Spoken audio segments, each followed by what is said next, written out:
श्रीराम जय जय राम श्रीराम जय जय राम श्रीराम जय जय राम 4 கொடியவர் வணக்கம். எவர்கள் ஒரு பயனும் இன்றி தனக்கு ஹிதம் செய்பவர்களுக்கு கூட பிரதிகூலமாக நடக்கிறார்களோ, எவர்களுக்கு பிறருடைய நன்மை கெடுவதே லாபமாகுமோ, பிறர் அழிவதில் மகிழ்ச்சியும் நல்லபடி இருப்பதில் துயரமும் உண்டாகுமோ, அந்த கொடியவர்களையும் நல்ல எண்ணத்துடன் பலமுறை வணங்குகிறேன்.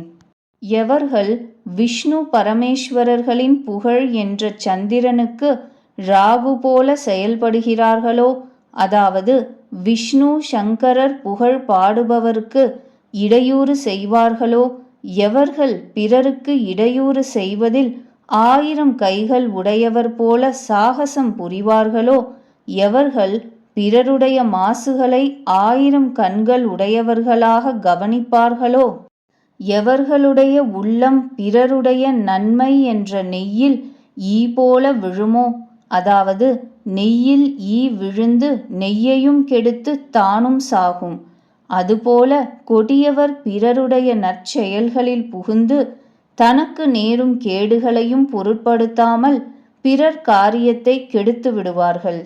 எவர்களுடைய ஆத்திரம் தீ போன்றதோ, கோபம் யமுனை போன்றதோ, குபேரனிடம் செல்வம் சேர்வது போல எவர்களிடம் பாபங்களும் தீய பண்புகளும் செல்வமாக குவிகின்றனவோ, எவர்களுடைய உயர்வு எல்லோருடைய நன்மைக்கும் வால் நட்சத்திரம் போன்றதோ, அதாவது வால் நட்சத்திரம் உதித்தால் கேடு விளையும், கும்பகர்ணனின் தூக்கம் போல எவர்களுடைய தூக்கம் உலகின் நன்மையே ஆகுமோ, எப்படி பனிக்கட்டி பயிர் விளையும் வயலில் விழுந்து பயிரை அழித்து தானும் கரைந்து விடுமோ, அதுபோல எவர்கள் பிறர் காரியத்தை கெடுப்பதற்காக தம் உடலையும் அழித்து கொள்வார்களோ, அந்த கொடியவர்களை பிறரின் மாசுகளை 1000 வாய்களால் மிகவும் ரோஷத்தோடு எடுத்து உரைப்பதால் ஆதிசேஷனுக்கு சமானமாக மதித்து வணங்குகிறேன்.